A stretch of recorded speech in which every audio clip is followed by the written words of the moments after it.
I'm going to tell you the three biggest mistakes to to to avoid in real estate, and these are the three biggest mistakes to avoid now and in the recent future.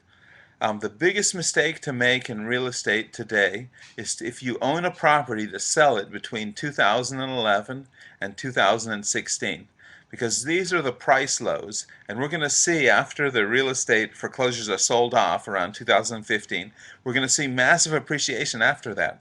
So why should you sell at a low?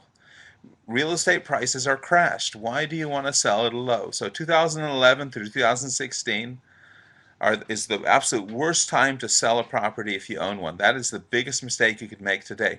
Now, another big mistake to make would be to buy a property with a variable loan. And if we look at here's we have loan history from the 1930s all the way up to 2010, and we see that interest rates have, in the recent past 50 years, have seemed to average about 8%. So if you buy a home with a variable loan, you're likely to end up paying double the interest in the future. So you're much better off getting a 4 or 5% fixed loan. And when we have future appreciation and interest rates go up to 8% and property values double, you will still be making your payment on the 4 or 5%. Um, and so this is so low that some people are buying homes and they're paying less for their mortgage with taxes and insurance than they were paying in rent before. And I recommend you go to homepath.com and buy a home path with a home path loan, 3.5% down. You can buy a home, and many of those homes you'll end up paying less on the mortgage than you were paying in rent. And so we see that here in 2011, we're actually at 50-year low interest rates. We haven't had these 4 and 5% interest rates since the 1960s. So this is an excellent opportunity to take advantage of a fixed loan. Get a fixed loan. Don't get a variable loan. I've recently spoken with a lot of people that have gotten fixed loans recently, and I've only spoken with a few that have gotten variable loans. But I highly recommend you get the fixed loan. The next biggest mistake you could make is when real estate recovers in the middle of this decade, in 2015, foreclosures are sold off. And then we start getting appreciation in 2016, 17, 18.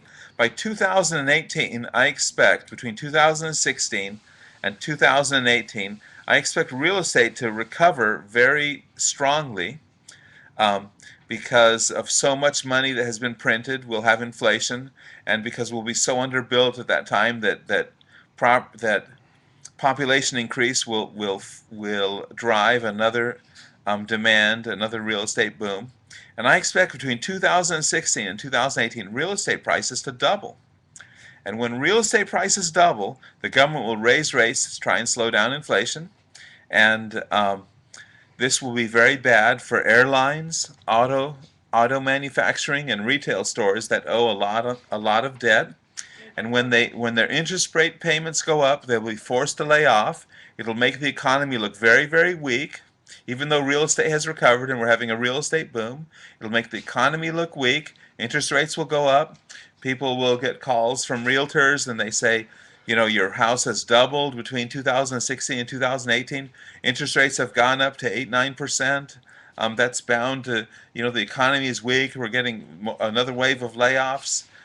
Because of the weak economy and the high interest rates, and your house has doubled, your house is bound to go back down in price. It's bound to affect real estate prices.